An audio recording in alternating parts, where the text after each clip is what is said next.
Go into the world and tell every man that you meet, there is a man on the cross. A Catholic Take. What you need to know right now. A bold synthesis of inspiration and information. Keeping you up to date on the news and issues from a courageous Catholic perspective. A Catholic Take with Joe McClane starts now. Praise be to Jesus Christ. Welcome to A Catholic Take, a bold synthesis of information and inspiration.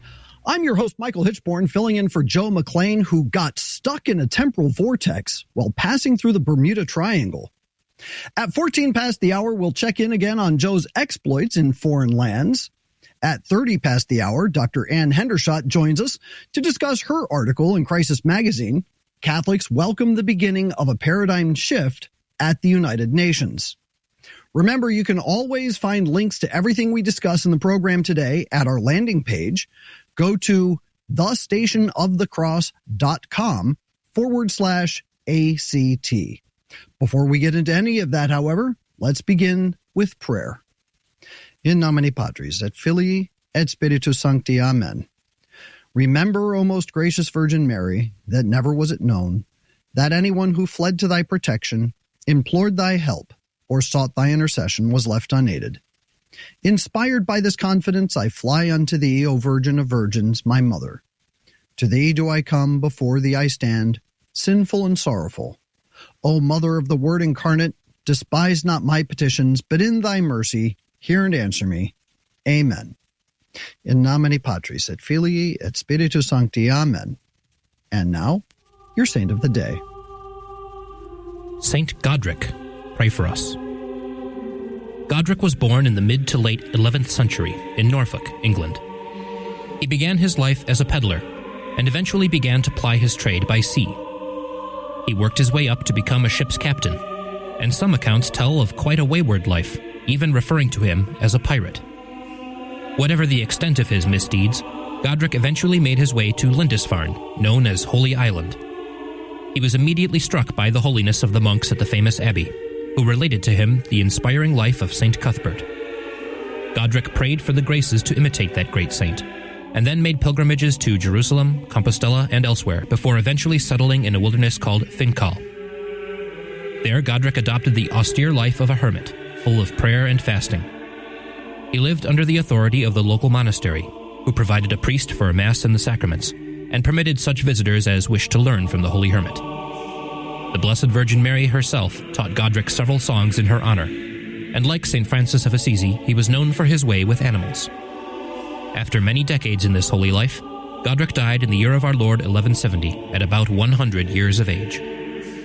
For more about this day and others in the Church's calendar, visit thestationofthecross.com/saints-and-seasons. Saint Godric, pray for us. And now, here are your headline news. The Hill reports Trump fails to move GOP holdouts on mega bill. President Trump's forceful pitch for House GOP lawmakers to rally around the party's big, beautiful bill fell flat yesterday as two groups of holdouts, hardline conservatives and moderate blue state Republicans, are still demanding changes to win their support. During a nearly 2-hour meeting in the Capitol basement, Trump urged Republicans to support his agenda bill as Speaker Mike Johnson's self-imposed Memorial Day deadline for passing the package inches closer. The president, I don't think, convinced enough people that the bill is adequate the way it is, said Representative Andy Harris, the chair of the conservative House Freedom Caucus. Several members of the Freedom Caucus are among the loudest critics of the legislation. The defiance among both camps is creating a dilemma for Johnson. Taken together, the opposition is more than enough to sink the bill on the floor. Breitbart reports Memorial Day set for lowest adjusted gas prices in over 20 years. A fuel-saving platform said yesterday that it forecasts the national average price of gasoline will be $3.08 a gallon on Memorial Day. That would make it the cheapest since 2021 in nominal terms. After adjusting for inflation, it would be the lowest since 2003. Prices of gasoline expected to average around $3.02 per gallon between Memorial Day and Labor Day, with prices falling below $3 on some days. The last summer, the national average price of gasoline was $3.58 per gallon on Memorial Day. This year's lower price reflects increased oil production that has lowered crude oil prices. A barrel of bent crude, the global standard for oil prices, is currently priced at $65.07, down significantly from the $83.71 a year ago. Newsmax reports Trump announces plans for $175 billion Golden Dome defense.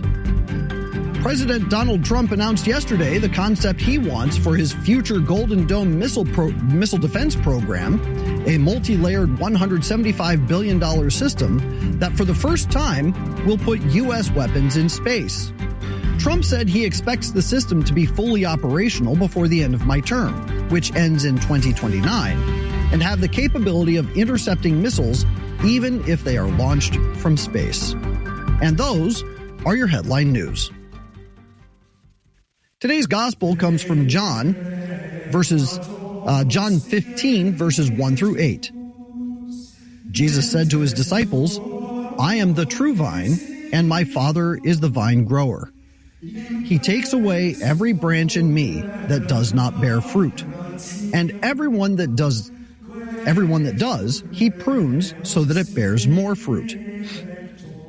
You are already pruned because of the word that I spoke to you. Remain in me, and I remain in you.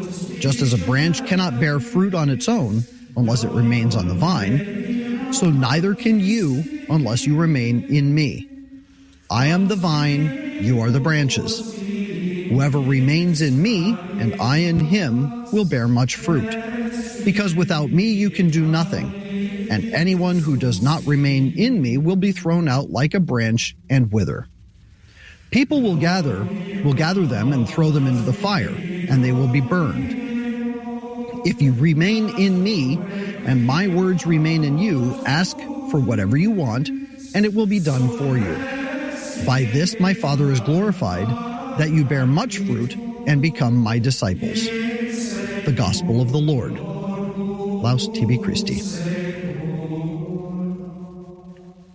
The commentary for today's Gospel comes from Father Cornelius a Lapide. I am the true vine. Christ here sets forth the parable of the vine and the branches with this end in view, to teach the apostles that they must abide in his faith and love, and not depart therefrom in consequence of his impending passion and death. That this is the great object of the parable is plain from the 9th verse, more especially, abide ye in my love.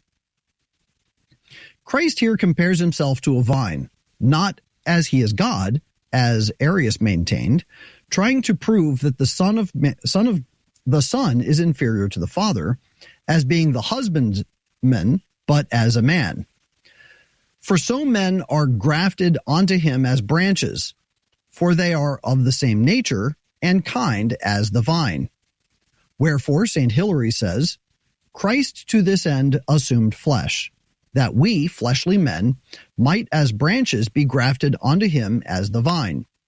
But yet the flesh of Christ would not have had that power of producing vine branches, i.e., faithfully and holy people, unless the Godhead had been united to it.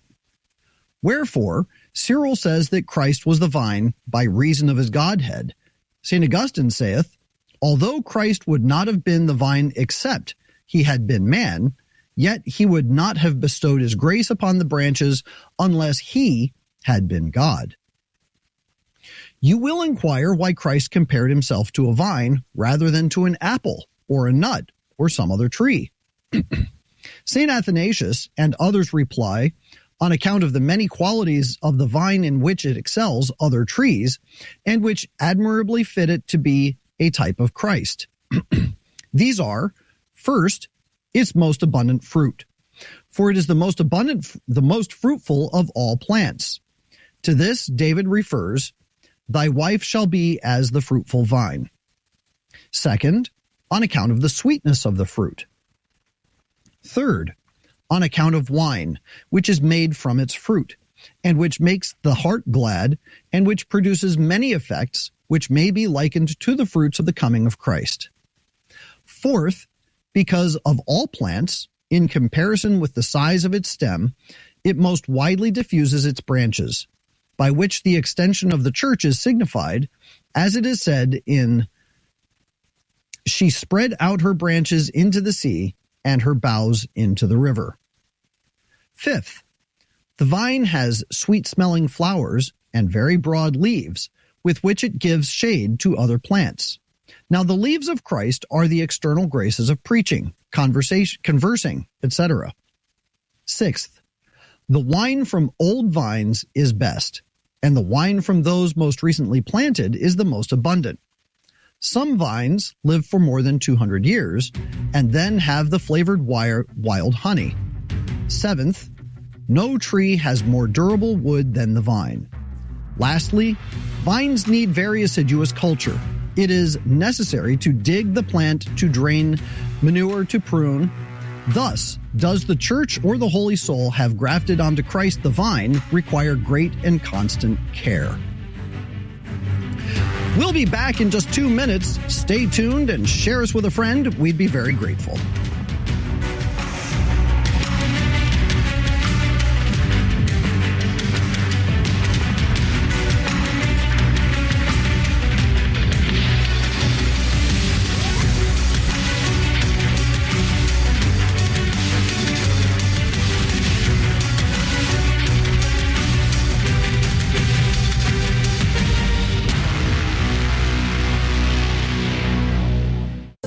Of your phone bill supporting who knows what? iCatholic Mobile is a 5G provider that supports what matters to you. With iCatholic Mobile, every call, text, and even that group chat you can't escape helps support the Station of the Cross. It's a network that connects you to what's good for both your soul and your wallet. More information is available at iCatholicMobile.com. iCatholic Mobile underwrites with the Station of the Cross.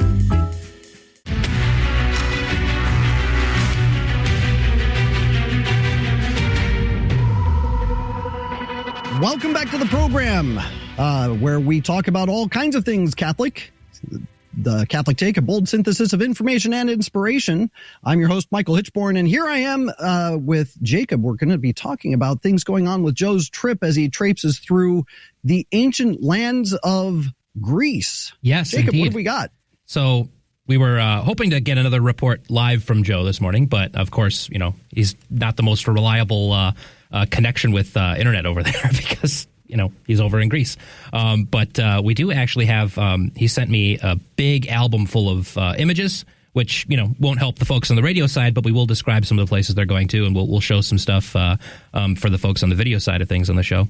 And I've also got the map up to kind of figure out where Joe is because, you know, it's, for me, when people talk about, you know, where St. Paul went, they often talk about, oh, yeah, he went to Greece. And you kind of think, oh, okay, yeah, that's that little, you know, area down the bottom of Europe, you know, the Mediterranean or whatever. But it really encompasses a huge region of the Mediterranean, these areas that St. Paul would have visited. Because, you know, Greece, you know, it covers a pretty wide expanse of coast now, but it would have covered even more back before, you know, you actually had little nations on the map like you know, all the Balkan nations, Bulgaria, all that. These would have all been provinces of the Roman Empire, and Greece would have expanded. It would have basically covered a large part of Asia Minor too. So depending on what sources you're reading about St. Paul's travels, you know, they'll say that, oh, it was in Asia Minor, which nowadays we think of as Turkey. But, or, you know, it would have covered Cyprus. Turkey, it would have covered Iraq. Crete. Yeah, exactly. So it's good sometimes to kind of actually take a look at where he was going and what was there when he was visiting. And I know Joe started off, I believe they landed in Thessaloniki or Saloniki. I'm pretty sure that was the first stop on their trip. But I was looking at their at the images from their album here. And the first thing up is a really interesting church, because on the outside it kind of just looks, and I'll put it up on the screen for those watching on the video side, but it kind of just looks like a normal brick building or stone building. Mm-hmm. It's not, it doesn't have the elaborate European kind of church exterior that we might be used to if we see, Notre Dame or something like that. Right. But it's what's really fascinating. So it's this kind of plain exterior, and then you go inside, and it's just absolutely gorgeous and elaborate. There's icons everywhere. There's candelabra everywhere, huge ones. Like it's just gorgeous marble work. Like it's really incredible. Some of the way that this opens up inside from this kind of unassuming outside. And this is kind of something I actually noticed in Italy.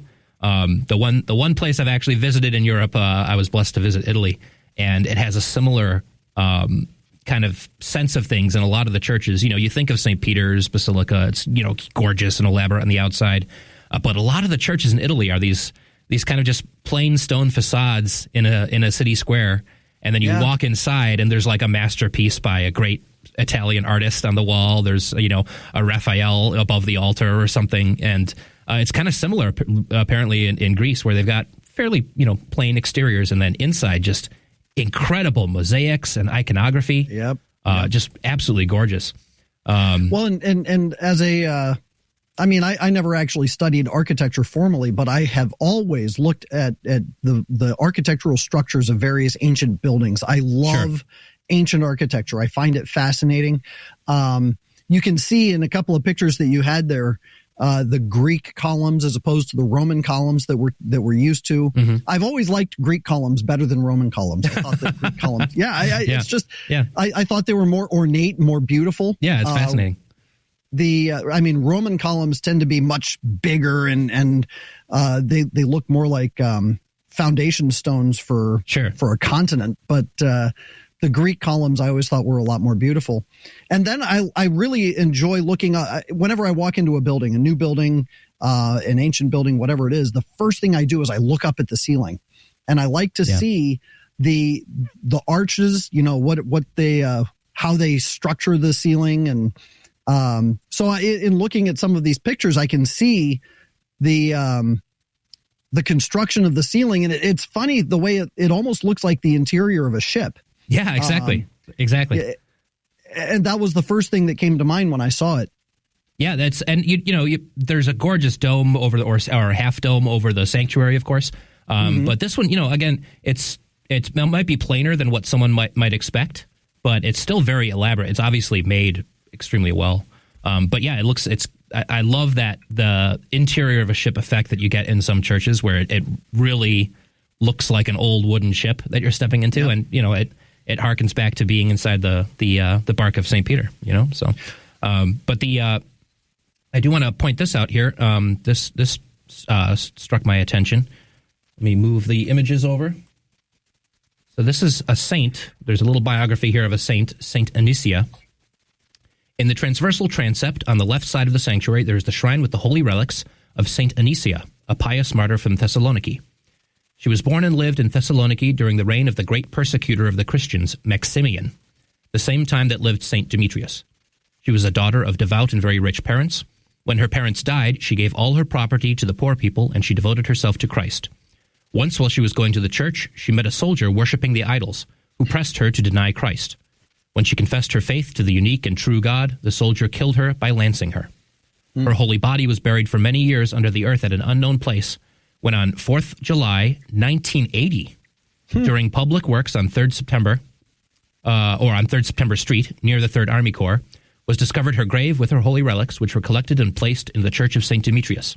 Ever since, they are a source of miracles and a cure for many people who worship her with faith. Her memory is celebrated on 30th December. So here we've got an ancient martyr. This is a martyr from the persecution of Maximian. So that's, I'm trying to remember correctly, I think that's the 2nd century. I think.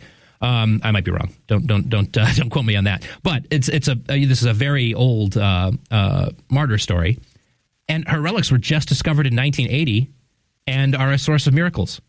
Like we're used to hearing these stories from more recent from older times of they found the relics of the saint and there were miracles, and then aside from a few sites like Lourdes or Fatima, that doesn't really happen anymore. People don't go to these other we only think of the big ones. Here's a fairly she may have been the martyrology, and people knew of her, but they finally discovered her relics in 1980, almost 2,000 years later. And it's this little shrine, and it's producing miraculous cures. So it's still ongoing. All of the, the every aspect of the Catholic faith is still ongoing, even in all these little ways. It's not just, we're not sort of left alone with just a couple of the big Marian shrines nowadays. These things still happen all the time. I found that fascinating when I saw that. I'm going to see if I can show some further images. But if you had any thoughts on that, Michael. Imagine this young saint waiting almost 2,000 years to start interceding and praying for us and performing miracles on behalf of the faithful. Exactly. Just kind of sitting there going, well, they'll find my relics at some point. And yeah, isn't that great? Yeah, that's which again, there are stories from hagiographies of saints who remained buried for quite a long time. It was just, I believe, Friday was the feast of Saint Andrew Bobola, who was a Lithuanian Jesuit martyr or Polish Jesuit martyr. So this is a few hundred years ago, and his body was lost when the Jesuits had to flee the town.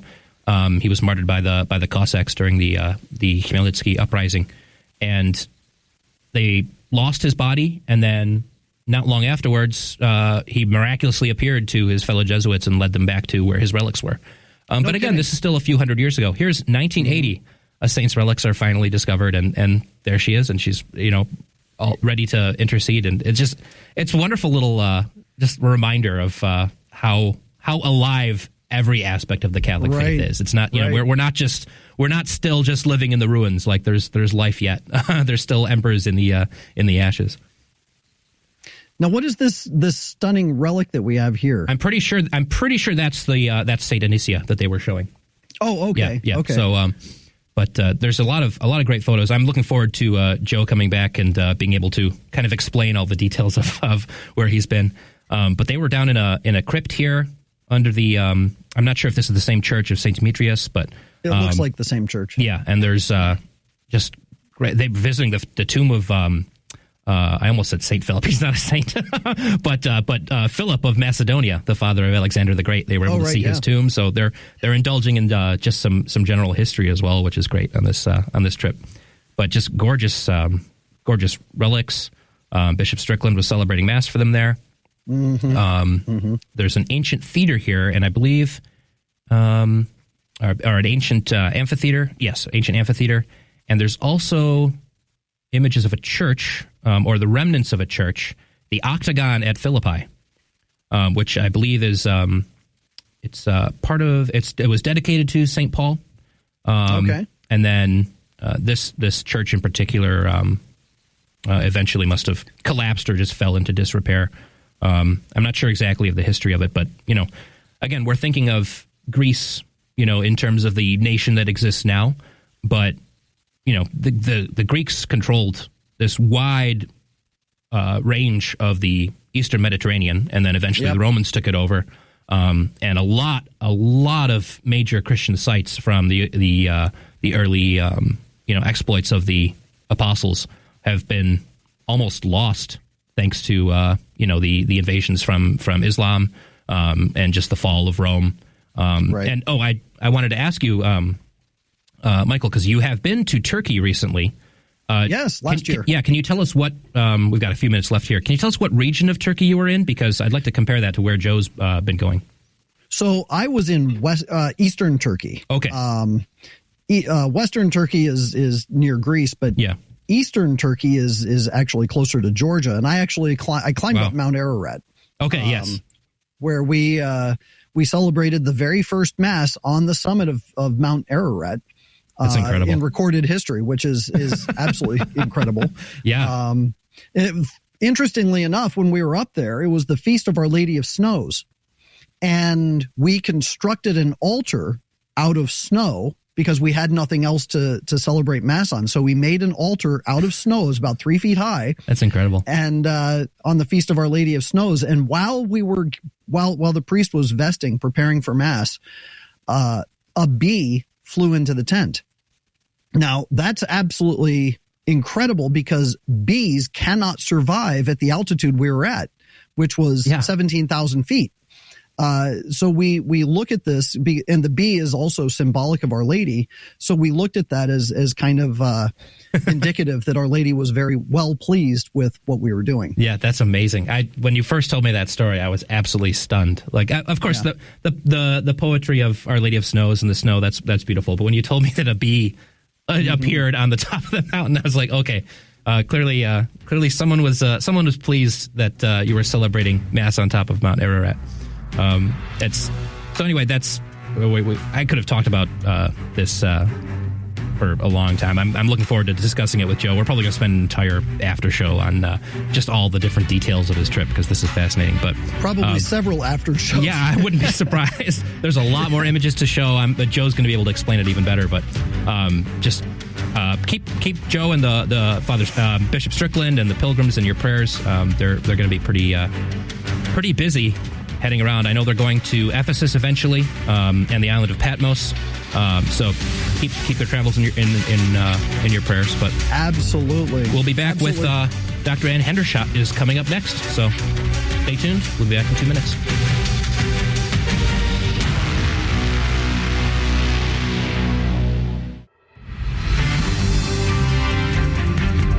Welcome back to A Catholic Take, a bold synthesis of information and inspiration. I'm your guest host, Michael Hichborn, filling in for Joe McClane, who's battling time pirates.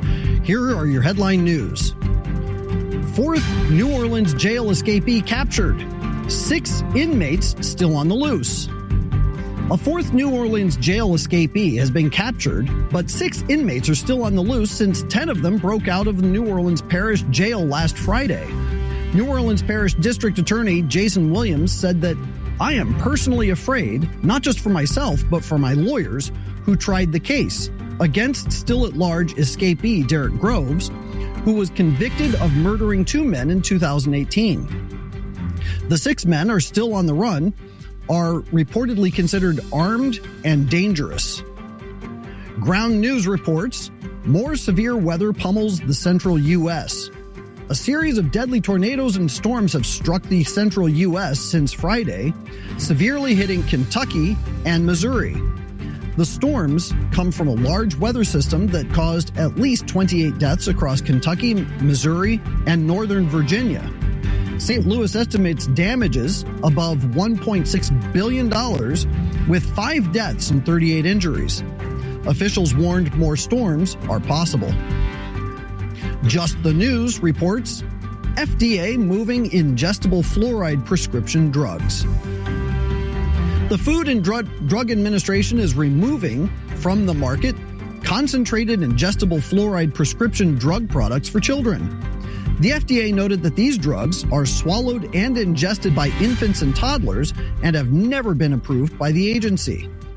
Ingested fluoride has been shown to alter the gut microbiome, which is of magnified concern given the early development of the gut microbiome in childhood, said the FDA. Other studies have suggested an association between fluoride and thyroid disorders, weight gain, and possibly decreased IQs. And those are your headline news. Joining us now is Dr. Ann Hendershott. Ann Hendershott is professor of sociology and director of Veritas Center for Ethics in Public Life at Franciscan University of Steubenville, Ohio. She's the author of Politics of Envy from Crisis Publications. And today we're talking about her recent article in Crisis Magazine, Catholics Welcome the Beginning of a Paradigm Shift at the United Nations. Dr. Hendershott, it's good to see you. Welcome to the program. Thank you, Michael. I'm happy to be on. It's good to meet you in person. I read all of your information. In fact, I use a lot of your information. Oh, wonderful. In my articles. So thank you. Yeah, I think we met many years ago at a Catholic identity it was a Catholic leadership conference. Diehl Hudson introduced us. I remember that was a long time ago. A lifetime ago. It was great. It's great to see you again. Thanks.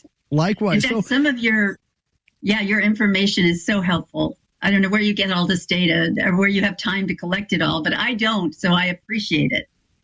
That's why we do what we do, so that the bigger brains can take the information and you put it to useful. So here we have this article where Catholics are welcoming a paradigm shift at the United Nations. Why don't you tell us what's going on? Oh, the United Nations. I've been writing about them for probably 30 years. And you too. I mean, you've been not quite that long, but so that's why I appreciate your information. The United Nations is such a terrible place. It just is. It's a beautiful building, I guess. But terrible things go on in there.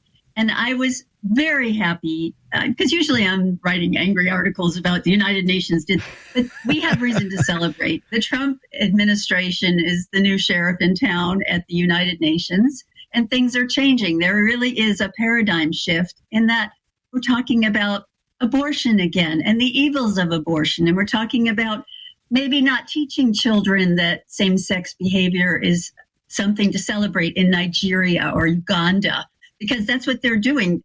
The United Nations has this fund, UNESCO, where they go into schools in Africa and try to convince students there, children, that same-sex behavior is quite all right, when in their country it's illegal. Sodomy is illegal in these countries. But the United Nations doesn't have a problem with that. But the reason I was so happy with this new initiative by the Trump administration, it's not an initiative, it's just a continuation of the pro-life policies that have always been in place in this country, because we don't want to impose our values on Catholic countries, on countries that are traditional.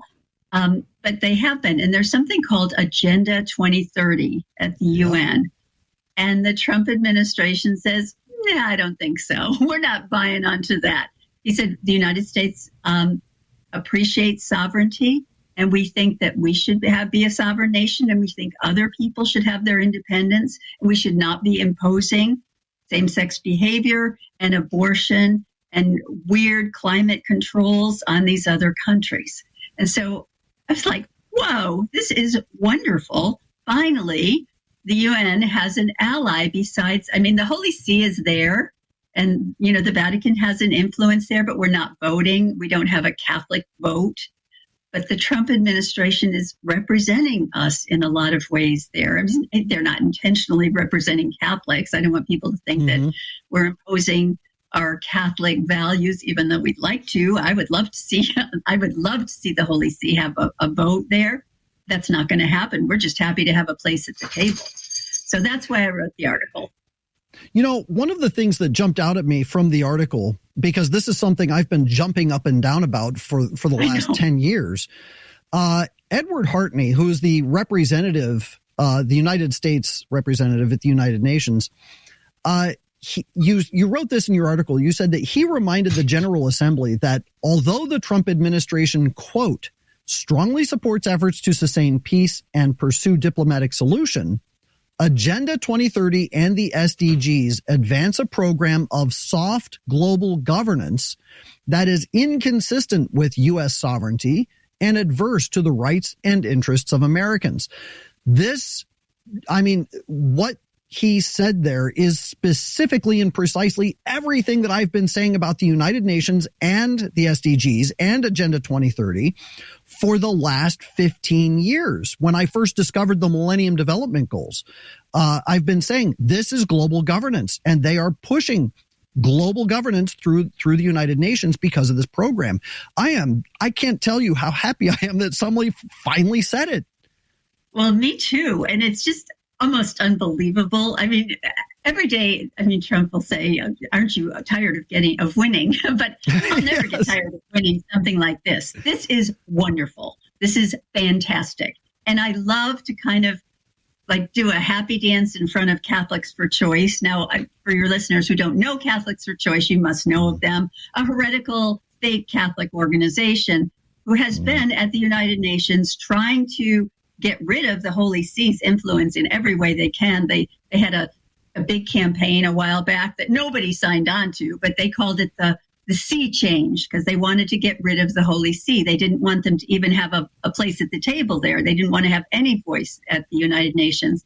But it was a total failure. But that doesn't stop them. This woman named Frances Kissling, who's no longer in charge, but she's like Hillary Clinton. She won't get off the stage. She was just in March at a conference saying the Holy See has as much right to be at the UN as they do in Disneyland.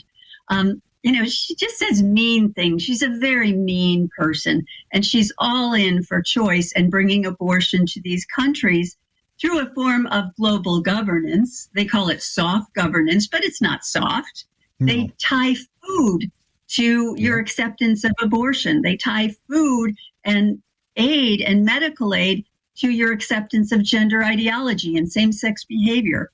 That's not soft governance. We're supposed to be helping people, not extorting them, because that's really what the Catholics for Choice do. And so they're really angry at the Trump administration, and Frances Kissling, even though she's not in charge, she's still in charge, and she gets a big platform.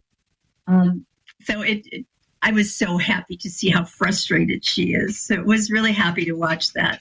Well, one of the things that we can understand about the United Nations and global governance and the way it all works, the Trump administration, one of its first actions was to defund USAID. You get all these acronyms, and the alphabet soup just runs through your head. No. USAID is one of the largest financial backers of UN programs in the world. Because when what people don't understand about USAID is that USAID funds go towards different projects all around the world. They're supposed to be, providing food or shelter or medicine or whatever it is. And as you point out, usually there are ideological indications that are attached to that. But what people don't understand is that what they're creating are new supply chains that provide this global governance, and the UN in establishing these supply chains and helping to formulate these programs to create these supply chains, it's supposed to integrate all of the countries of the world by tying them directly to these poorer countries, which ultimately makes the poor countries poorer because they no longer have the ability to produce these things on their own. They become wholly reliant on wealthy nations to provide them with living standards and their needs. And then, of course, you get that ideological attachment thrown into it as well, where they say, okay, now that you're addicted to our food and you're addicted to our medicine, if you want to continue receiving these things, you're going to start implementing these globalist and population control programs. And so what the Trump administration has done here, I agree with you. It's a victory. It's a big victory. It's a huge victory. And when I say extortion, I mean, your listeners must think that's hyperbole, but it really isn't. No, you're right. It's like a mafia kind of thing. We'll make a deal that you can't refuse, because if you're dependent on food and dependent on medical supplies, you have to allow them to make you do what they want you to do. And so they have, UNESCO is one of the worst also. I mean, they're the education arm and certainly the population control arm of the UN. But UNESCO is I don't know what the acronym stands for, but education is in there. And what they do is we'll give you books for your schools, but the books are going to be like, Heather has two mommies and that kind of thing. You want math books, but we're also going to give you these readers that, normalize same-sex behavior, normalize abortion, normalize sexuality. They're trying to introduce children to forms of sexuality that they're not ready for. So this is really good news. And USAID has no business in doing this.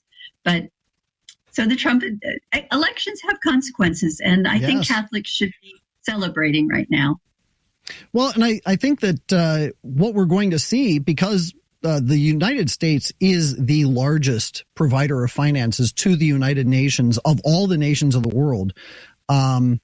The fact that Trump has signaled a withdrawal of support from their USAID, or I'm sorry, their SDG programs and their SDG agendas. Do you think it's possible at this point that the Trump administration could say, you know what, we're just going to go ahead and pull our funds. We're going to take our ball and go home. We don't want to play with you guys anymore because you're impossible to play with. Well, they are impossible to play with. Absolutely impossible to play with. I just don't see him doing it that drastically. I think this incrementalism is a wonderful idea. And, there was that debate about abortion is incremental. Incrementalism can eventually get to where we want to go. And this is a huge start. It really is. Agenda 2030 was a disaster, just an absolute disaster. And we've completely pulled out of that. So that's a good start. And I think if he continues, show up every year at their General Assembly and do a little more. It's just hard to do it all at once. So I do see that in the future. Yes, I do. One of the things that I've been following, of course, with regard to Agenda 2030 is the fact that since Pope Francis was elected to the papacy back in 2013, was a consistent push from the Vatican to support the Millennium Development Goals, the Sustainable Development Goals. And now that we have a new Pope and a new president, maybe we're going to see some change. We'll be back in the next segment to continue this conversation. Support for the program comes from iCatholic Mobile, a wireless phone service for individuals and families that provide support to Catholic media, including the Station of the Cross Media Network. More information is available at iCatholicMobile.com. For those today on the radio side, join us on YouTube, Facebook, Rumble, X, or the website to hang out with us in the after show. Otherwise, we'll be right back.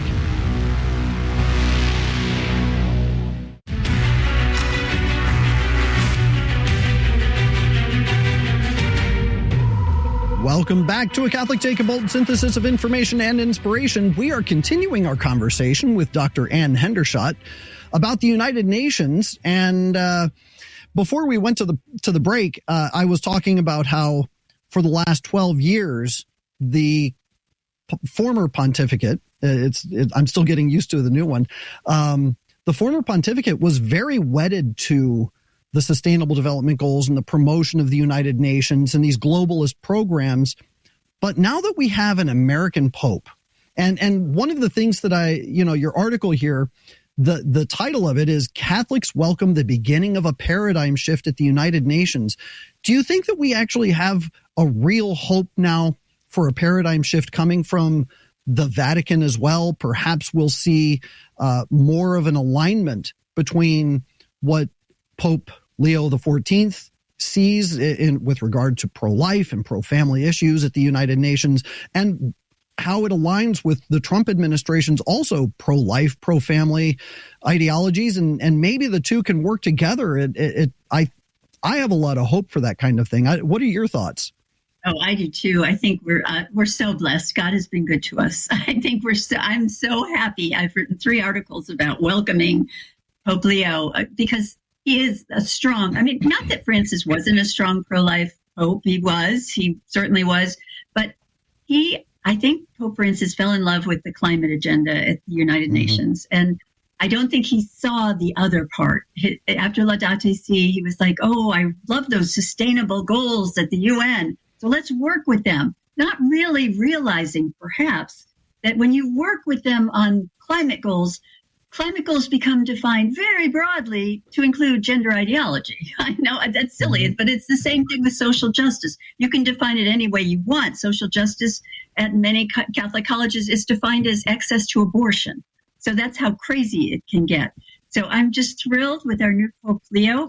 And, he started Villanova's pro-life Villanova when he was a student there and 50 years ago, and it's still there today. That. Oh, yes, he did. He was the first one to start the pro-life club at Villanova. He was a very courageous undergraduate. I wrote an article for Crisis welcoming him and talking about Villanova, that I think Pope Leo is a gift to all Catholic colleges, but especially to Villanova because they're having a moment now they should celebrate. But Villanova has problems too, and I know that's a whole other show, but they have a lavender graduation, they have transgender bathrooms, we won't get into that now.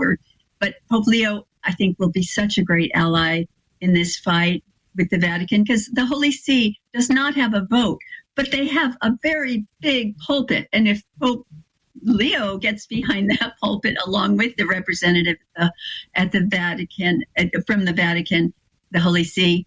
The sky's the limit, I think. I think it's just wonderful because I think Pope Leo understands better than Pope Francis does. Not to criticize Pope Francis, but I don't think he realized the hidden agenda there. Well, it's not even hidden, but I don't know that he realized how bad things were. It's not hidden. No, not at all. I mean, when you have, the Gates Foundation really embedded in the UN and giving all that money, it's hard to surmount that. It really is. And I think Pope Leo can make a difference.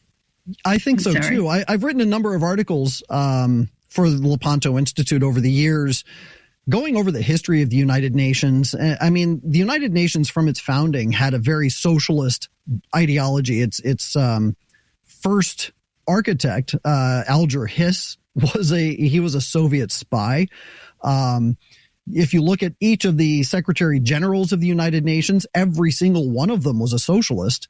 You look at the agendas of the United Nations, all of their programs, UNDG, UNDP, UNESCO, UNICEF, all of these different agencies, as you have pointed out, are very much in favor of gender ideology and promoting women's right to abortion, pushing population control agendas with contraception and all of that stuff. So when you start looking at the Sustainable Development Goals, which were primarily written up by Jeffrey Sachs, who is a horrible economist. I mean, the man, he's got a host of issues, but the Sustainable Development Goals themselves, I went through and systematically analyzed each of the goals, and the vast majority of them align almost perfectly with either the planks of communism or with some aspect of what the international communist community had wanted or desired, such as universal access to healthcare, which almost invariably includes abortion and contraception. So I think you're right, and at least that's my hope, is that Pope Francis was really kind of oblivious to what these goals really were all about, how the United Nations was completely formulated for this idea of soft global governance, soft in air quotes. But as we look forward and we try to see how we move forward and how we can move past these agendas, what do you think the Trump administration may do next now that they've signaled, hey, look, we're not going to be involved in any of these ideological jumps to population control and gender ideology? What's the next step? How do they continue to foster this new paradigm shift that you referred to? Well, I think the influence of the Trump administration at the UN is significant. And I love the relationship between the Trump administration and Pope Leo that's already starting. Now, I don't want to scare the non-Catholics who are listening to think, oh, there's going to be a huge Catholic takeover of the country. But I headed an institute, the Veritas Center for Ethics and Public Life, and our whole agenda is to get Catholic teachings into the public square as a place at the table, as part of the debate. And I think now we're seeing it happen in the Trump administration. There are strong, J.D. Vance is one of my favorites, and he came to one of our conferences at Franciscan before he even became a senator. And I thought he could be the future for us in this country. He would get us a place at that table where we would have Catholic teachings respected. Pope Leo is so promising. Just the name Leo, you have talked about this before yourself, Michael, about Rerum Novarum.